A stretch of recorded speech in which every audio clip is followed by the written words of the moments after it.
Coming up on UI7 Newsbreak, the state is making food assistance available to those affected by last month's tornadoes. And the Illinois volleyball team is back in the Sweet 16, and they'll be playing right here in Champaign. I'm Melissa Bohenick. Perfect packing snow out there. UI7 Newsbreak starts right now. From the Richmond Journalism Teaching Studio on the University of Illinois campus, UI7 News, your U of I news source. Hello and welcome to UI7 Newsbreak. I'm Ashley Fullerton. And I'm Bria Perdaman. Thanks for joining us this morning. The state is making food assistance available to qualifying tornado victims in as many as 15 Illinois counties. These include all of the hardest hit areas, including Washington and Gifford here in Champaign County, among others. Help is available thanks to the Disaster Supplemental Nutrition Assistance Program, which coordinates with state and local organizations. To qualify, an Illinois residents must have had suffered home or business damage, paid disaster-related expenses that weren't reimbursed, or reduction of income following the deadly tornadoes. The state's Department of Human Services says benefits will be calculated based on total income and assets during the storms. To apply for these disaster SNAP benefits, contact your local community resource center. The Department of Employment Security says the unemployment rate for Central Illinois remains high. Champaign, Urbana, Danville, Bloomington, Normal, Decatur, and Peoria all saw unemployment rate increases in October from earlier this year. The Champaign area saw a 0.1% increase, while the Danville area saw close to a 2% increase. In Champaign, Urbana, more jobs were created in government and professional business services, but there was a decrease in manufacturing, wholesale trade, and leisure hospitality. Here in Champaign County, almost 8,000 people were looking for a job in October. Low pay is not okay. That's the message thousands across the nation are sending to fast food joint owners in support of workers' rights. Keep your burgers, keep your fries, make our wages super. Here in Champaign, Urbana, community members rallied last week at McDonald's on Kirby and Neal. The rally was organized by Central Illinois Jobs with Justice, a group that works to improve job standards. Urbana City Council member and Illinois House candidate Carol Ammons was among the attendees. To unionize the restaurant industry, which will help to increase the wages for the workers so that they don't have to work 2 and 3 jobs just to make ends meet. This is a humanitarian protest. Rallies took place in more than 200 cities nationwide. It's part of a Fight for 15 movement that calls on fast food owners to pay workers $15 an hour. Wishes were granted last week by the Illinois Student Senate, giving a minority group on campus exactly what they wanted. Jasmine Wright has the story. The Illinois Student Senate made a big decision on Wednesday after they were approached by Campus Union for Transgender Equality and Support to make some changes. I call upon you, the official voice of the University of Illinois student body, to pass this resolution unanimously. And it was close with 22 yeses and 3 noes. The ISS passed the Support for Trans Inclusion resolution, putting the ball in the school's hands to actually make the resolution come true. Its president and co-founder Stephanie Skora says this resolution passing is essential to making the trans community feel welcome on campus. Well, first of all, it would make us very happy. Second of all, it would show that the university actually does care about its statements about inclusion and diversity. Stephanie says it's not easy being transgender on campus, especially when there's a lack of support. My struggle was mostly a personal struggle. I had a lot of identity discovery processes start when I came to campus.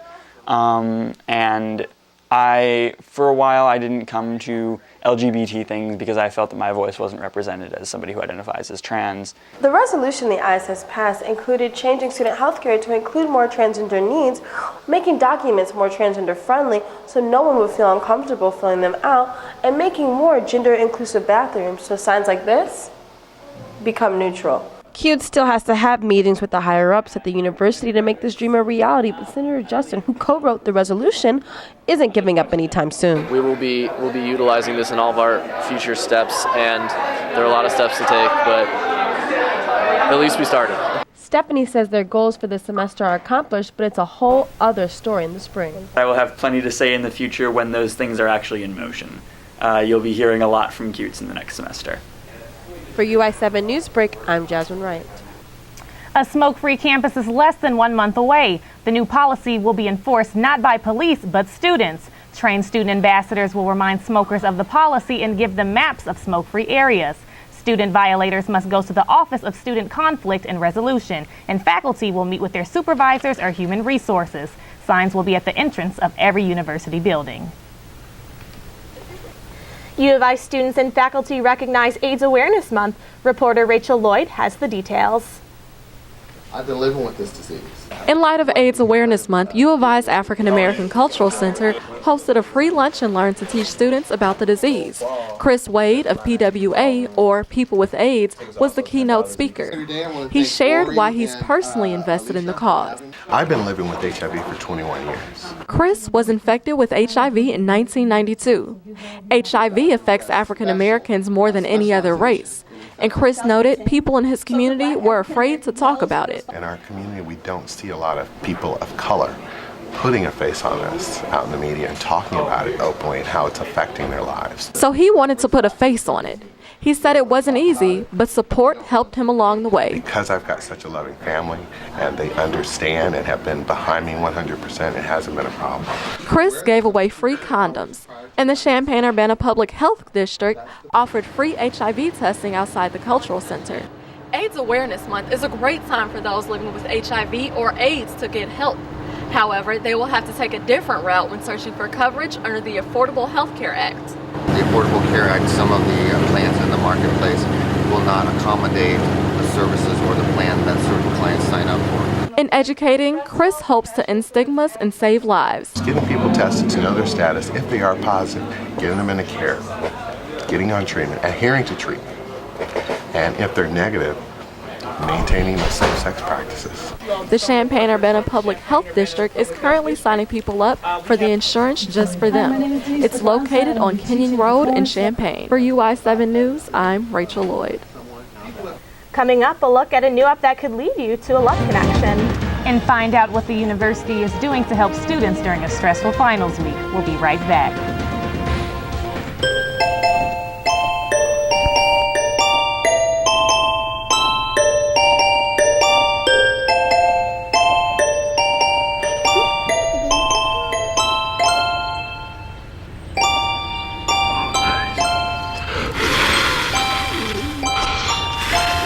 The smallest moments can have the biggest impact on a child's life. Take time to be a dad today. Call or visit fatherhood.gov to learn more. The odds of this daughter of a clergyman spending 11 weeks at #1 on the U.S. singles charts? 1 in 19 million. The odds of going on to win 6 Grammy Awards? 1 in 1.4 million. The odds of having a child diagnosed with autism? 1 in 88. I'm Toni Braxton, and I encourage you to learn more at autismspeaks.org/signs. Danse, balance la cadence, ondule bien tes hanches, au bal du dimanche. Danse, que la fête commence, dans ma belle robe blanche, je suis ton chou. You didn't give up on sex? Don't give up on birth control either. There are more methods than you think. Find yours at bedsider.org.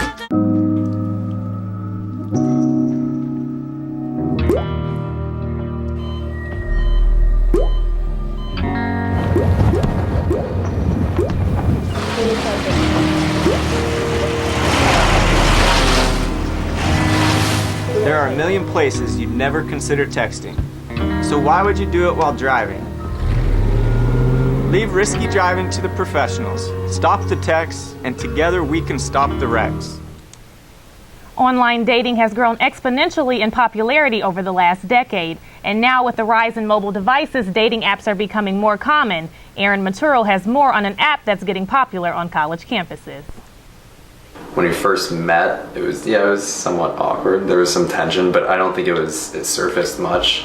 I think it was more internal. Daniel Kugis is speaking about the mobile dating app Tinder. Designed to match two people that say they are interested in each other based on pictures, profiles, and location, Tinder is definitely growing in popularity on college campuses such as the University of Illinois. I mean, I don't use it to actually try and get with people. I use it just because I'm bored watching TV. Others use Tinder for hookups, and some use it to find long-term relationships. And then he said, okay, well, I don't really check this app a lot, so here's my actual number if you want to text me like outside of the app. Daniel Kugis and Kelly McCarthy have been dating for almost 4 months after being matched up through the mobile app. When asked whether they would recommend Tinder for others searching for love, they said it definitely depends. But you don't necessarily know what the other person wants or what they're seeking, so that's going to be something that you're going to have to verbally communicate with each other. However, after being matched, Kelly and Daniel found that the app can definitely be used to at least break the ice. I personally didn't know what I wanted when I was first meeting up with her, because I wanted to meet her in person and give my own evaluation of who she is and what she is and what she's looking for. With more than 1.5 billion profiles rated, it's clear that Tinder must have something to offer.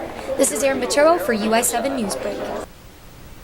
With the winter weather coming to the Midwest, going outside to check and pay your parking meter can be a daunting task.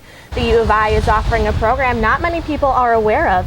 Pay by Phone is a mobile app that can be used to pay parking meters via credit card with your cell phone. Pay by Phone is currently available at 200 meters on campus, and the app even alerts you when your meter is about to expire. Although there is a 35-cent charge to use the app, it may just be worth it to not receive that $10 to $15 parking ticket, and it will definitely save you from the cold. While U of I is putting up more bike racks around campus for students, a local landlord is doing the same. Campus Property Management has jumped on that train as well. They have installed new bike racks at the 512 South 3rd Street location in Champaign. Some people are still not putting their bikes in the right place, and some are even illegally bringing them up to the apartment balconies. The bike racks are located on the north and south sides of the building. Four Seasons Garage Sale has a unique history. The local store started out of the trunk of owner Will Claiborne's car 6 years ago. The Mega Garage Sale store has an array of items from furniture to records to kitchen appliances. Members of the community often drop things off for Claiborne to sell. His sister Flo even helps man the store when he's away. With such a large inventory, much of what isn't sold is donated to charity.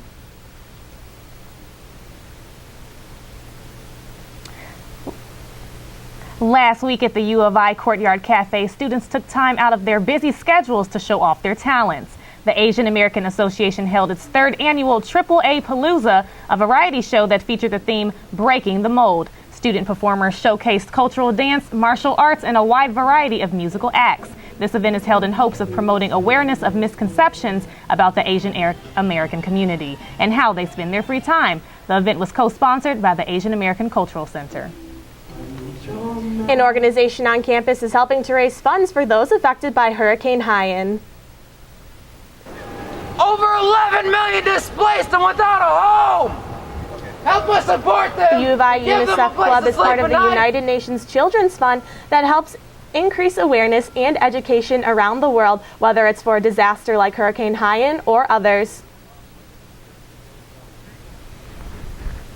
Working within that existing framework helps a lot because the system's in place, they know what works, and they've dealt with this before. So I think that's really the best way. Just imagining the help that they need and what little it takes me to provide to try to actually make some change in the Philippines.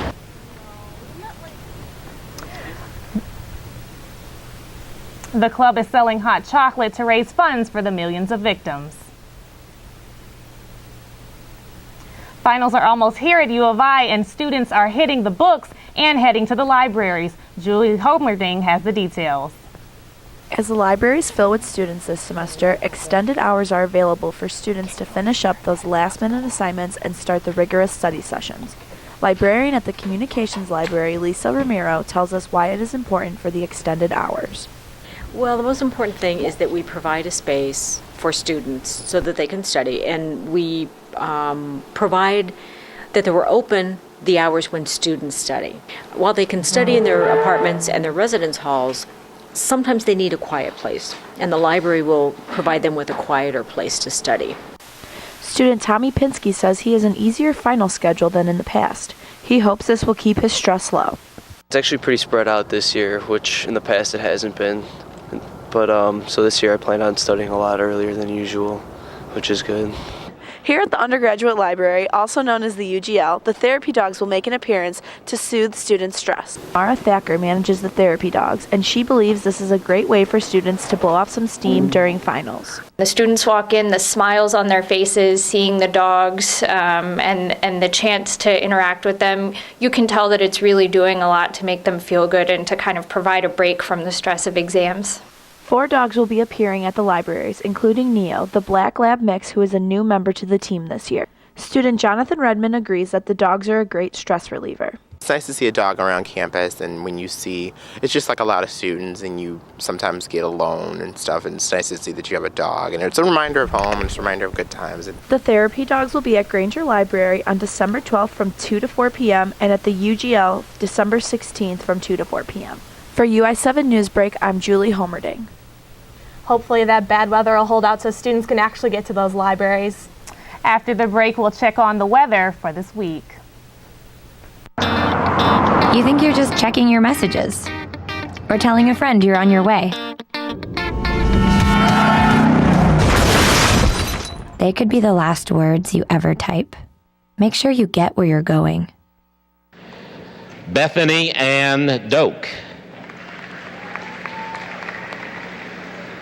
Ian Donnelly.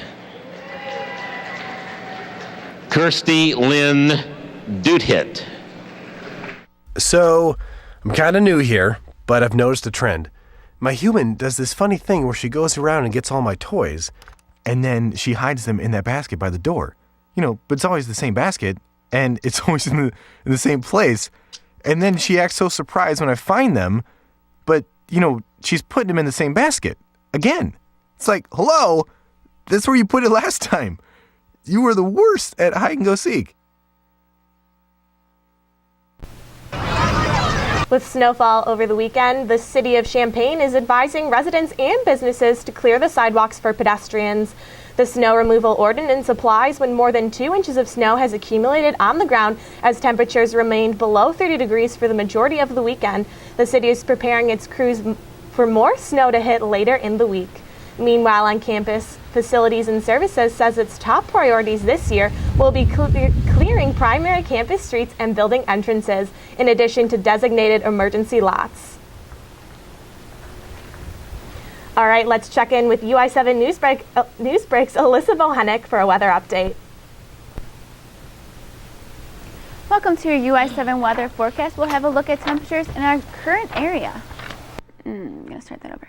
Welcome to UI7 weather. We'll have a look at temperatures in our current area. Looking at temperatures right now, we have a high of 21 degrees in Champaign-Urbana, just 15 degrees in Peoria, and 22 degrees in Mattoon-Charleston. So you can really see things are off to a cold start this Monday as the cold front starts to move into our area this week. Looking at temperatures in the region, we can really see the cold starting to come our way. 0 degrees in Omaha, 2 degrees in Des Moines, and 21 degrees in Springfield. So things are off to a cold start, starting to sweep towards our area. Looking at temperatures nationally, -2 degrees in Boise, Idaho, just 45 degrees in LA. And if you are a fan of warm weather, I would suggest a trip to Miami because we have a high of 80 there. So temperatures right now in the country, very cold, dangerously cold in some areas, so please be prepared for that and take precaution when necessary. Looking at the radar, not a whole lot happening in the Champaign-Urbana area. You may have seen some light snow overnight. There's some snow on the ground right now, but not a whole lot happening for us right now besides the cold temperatures. The snow is really heading over the Great Lakes area if you're heading up Chicago for the Bears game. Be prepared for that. It could be a little snowy, but definitely cold for all of us. Looking at the satellite radar, not a lot happening in our area. Again, most of the snow is to our north, so we don't have to be concerned with that right now. We have a line of rain to our south over here in Florida and Georgia, but the real problem right now are the cold temperatures. Those are what you have to look out for during the week. Tonight we have a low of 14 degrees and with winds coming out of the west at 8 miles per hour. So if you're going out for the Bears game, please be sure to dress warm and appropriately. Looking at our forecast for tomorrow, it will be sunny a high of 29, but the big factor here is the winds, 9 to 18 miles per hour, with gusts as high as 25 miles per hour. So even though the sun is out there, the wind will make it feel a lot colder. Looking at our 5-day forecast, we have a high tomorrow of 29 degrees and a low of 14. Much of the same for Wednesday with the sun hiding behind some clouds. Thursday a high of 25 and a low of 8. And Friday a high of 34 and a low of 17. So if you're heading over to State Farm Center to watch the Illinois women's volleyball game, be sure to dress appropriately for that. And Saturday we have a chance at our first snowfall for the week with a high of 31 and a low of 23 degrees. The weather out there is really cold right now. The snow has stopped for good, probably until Saturday, but for right now, the weather's very cold, although it did snow the other night, so roads are going to be pretty slick out there, so just be careful. I know, even just that little slight warm-up this weekend will be a much-needed break from all this bad weather we've been having. Just to think, the other day I was walking to class in shorts, it was just above 60 degrees, and now I'm wearing, 2 winter coats to class, so the weather definitely changed a lot here in Illinois. I would not be mad about some 60 degrees this weekend. Thanks, Alyssa. You're welcome. Thanks, Bria. The Illini volleyball is just a couple of wins away from the Final Four. Back with that and more in sports right after this break. You realize that 49 million Americans struggle with hunger? That's 1 out of every 6 Americans.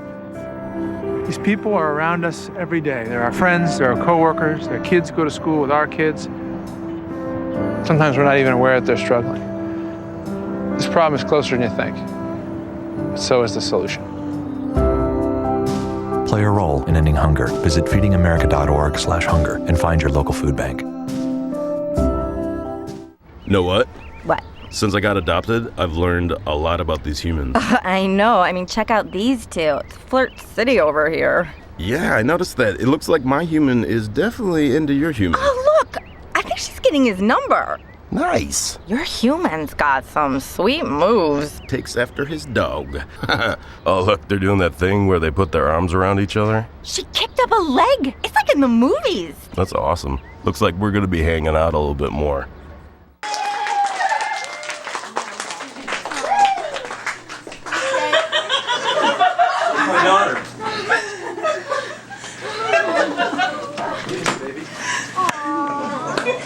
Come here.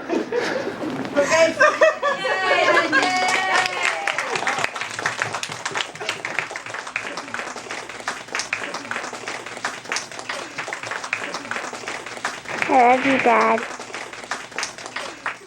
Are you getting this, honey? Oh, prime time. We are rolling. All right, Mama's gonna bring it home. Mama's gonna bring it home. Okay. Come on, watch this guy. Oh, backwards! Oh, don't. Okay. It went into Bob and Carol's yard. Oh, no? Yeah. Here it comes. Oh, Mom! Challenge your kids to be active and eat healthy. All right, let's see what you can do. Let's go. They might surprise you. Search We Can for more ideas on how you and your kids can get healthy together. The Illinois volleyball team began its quest this weekend to reach the Final Four with back-to-back wins on its home court. The Illini volleyball team kicked off round 1 of the NCAA tournament this past Friday, sweeping Moorhead State at Huff Hall. Redshirt junior Anna Dorn thinks playing on their home court is a huge advantage for the Illini. Just having your student section basically right on top of the other team and heckling them and just having the energy of the home fans is always a huge deal. Sophomore Alexis Viliunas explains that when the team needs to, they know what to do to win. We went on a 6-game winning streak in the middle when we needed to win those 6 matches, and we did it, and I think we can do it again. Advancing in the tournament puts the Illini one step closer to the Final Four. What some may not know is that the Illini have the potential to play 4 out of 6 games of the NCAA tournament right here in Illini land. Many of the players like Anna Dorn, Liz McMahon, and Jennifer Beltran have experienced the NCAA tournament as well as Final Four play. Dorn explains that past experience can be used to help the not as experienced players. So we have experience that can be transferred into leadership for the younger kids out there on the court, and I think it just kind of gives you a little bit more of a confidence factor, kind of knowing what the tournament's like. Although all players have not experienced the Final Four, many have played in various games with pressure on the line. I would say I'm a little nervous, but I've played in big games before. I was in my high school team won the state championship. With past critiques of the team crumbling after a bad set or two, Iliuna says that to overcome that in the tournament will be vital to the team's success. And I'm ready for any team to come in there, play us, because we'll be pretty tough to beat at home. From Huff Hall, I'm Amber C. for UI7 Newsbreak. The Illinois Fighting Illini men's basketball team was looking to bounce back from their first loss of the season to Georgia Tech on Tuesday. The Illini took on the Auburn Tigers in Atlanta Sunday afternoon. It looked like the Illini came out with vengeance as they jumped out to an early 40-17 halftime lead. After losing a late double-digit lead to Georgia Tech, Illinois held on to defeat the Tigers 81-62. Ravonte Rice led the Illini with 22 points, and Illinois will be back in action against Dartmouth tomorrow night at the State Farm Center. The Big Ten championship game took place Saturday night in Indianapolis as the number 2 Ohio State Buckeyes took on the number 10 ranked Michigan State Spartans. Coach Urban Meyer had won his first 24 games as Ohio State's head coach coming into this matchup against the Spartans. Tie ball game at 17 with 5.5 minutes left. Braxton Miller takes it in the end zone. Buckeyes now lead by 7. Michigan State gets a field goal, has another possession in the red zone. Quarterback Connor Cook finds a wide open tight end in the end zone. Michigan State now leads by 3. Same score here late in the fourth. Running back Jeremy Langford busts a run to the end zone, gives the Spartans a 10-point lead. They win 34-24 over the previous second-ranked Buckeyes and will have a date in the Rose Bowl against Stanford. And with Michigan State knocking off Ohio State, that means there was a spot up for grabs to get to the BCS National Championship game. Number 1, Florida State took care of business in the ACC Championship game. Heisman hopeful Jameis Winston, an athletic move, dives into the end zone to get a touchdown for the Seminoles. Florida State rolls in this game and defeats Duke 45-7 and gets a spot in the BCS National Championship game. Now we'll look to the SEC Championship in Atlanta, Missouri against Auburn. Missouri led late in that game, but 2 touchdown runs by Auburn seal the victory for the Auburn Tigers. They'll make their second national championship appearance in the last 4 years against Florida State. And after defeating the 2-time NBA champion Miami Heat on Thursday, the Chicago Bulls laid an egg against the Detroit Pistons Saturday night. An alley-oop from Josh Smith to Andre Drummond breaks a tie ball game early in the third quarter. But the hero of the game for the Pistons was Brandon Jennings, finished with 33 points. Here knocks a 3-pointer over Taj Gibson to give the Pistons a 9-point lead. Late in the fourth quarter, Pistons up by 12. Jennings crosses over Kirk Heinrich, hits another one from deep. Pistons now lead by 15. And guess who again? Brandon Jennings, shot clock winding down, backs down Kirk Heinrich in a ridiculous one-handed shot. Pistons win the ball game. Bulls will be back in action Tuesday against the Bucks. The Chicago Bears will be taking on the Dallas Cowboys tonight on Monday Night Football at Soldier Field in Chicago. They will look to bounce back after an overtime loss against the last-place Minnesota Vikings last week. That defeat put the Bears' postseason hopes in doubt, but the first-place Lions lost yesterday to Philadelphia, so a Bears win will mean a first-place tie for Chicago. And now Jay Cutler will not be starting again for the Bears. Josh McCown will make his 4th start in 5 games for the Bears. Well, McCowan has better stats than Cutler right now, so we'll see if he keeps it up. Thanks, Kyle. In Houston, a group of kids from the local hospital got their Christmas wish early with an unforgettable trip to the North Pole. 68 kids were able to meet Santa and all of his little helpers. Welcome to United 1761, nonstop service to the North Pole. United Airlines invited dozens of kids and their families to board a direct flight to Christmas fun. The flight took off from Bush Intercontinental Airport, stayed in the air for 20 minutes, and landed at the North Pole. Everyone was feeling the Christmas spirit. How cute is that? If I was a kid on that airplane, that would have just made my Christmas. I would not have been able to contain myself. Absolutely. I think that, anything to get into the Christmas spirit, like anything really helps, especially young children who might not have, the best Christmas plans or anything like that. I think anything really helps. Just go out of your way and make everyone, happy. It was a really nice Well, thing that's to all do. we have today for UI7 Newsbreak. Thanks for watching.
My name is Aaron Barbet. I'm a cognitive neuroscientist at the Beckman Institute, and we study the neural systems that shape higher cognitive functions. General intelligence refers to a broad set of mental abilities that includes attention, perception, memory, language, and thought. General intelligence, however, doesn't capture everything that we mean by intelligence. Specifically, it doesn't include social and emotional aspects of intellectual function. We're fundamentally social beings, and our understanding not only involves basic cognitive abilities, but also involves productively applying those abilities to social situations so that we can navigate the social world and so that we can understand others. To study the brain systems that support general and emotional intelligence, we studied a large sample of 152 Vietnam veterans that had focal penetrating head injuries. One of the reasons why studying Vietnam veterans was unique is that the nature of combat in Vietnam typically produced injuries that were focal. For example, they would have penetrating head injuries that were due to shrapnel or low-velocity rounds, and that produced brain injuries that were very specific. So rather than damaging multiple brain areas, it was typically the case that their injuries would impact a small subset or individual brain structures.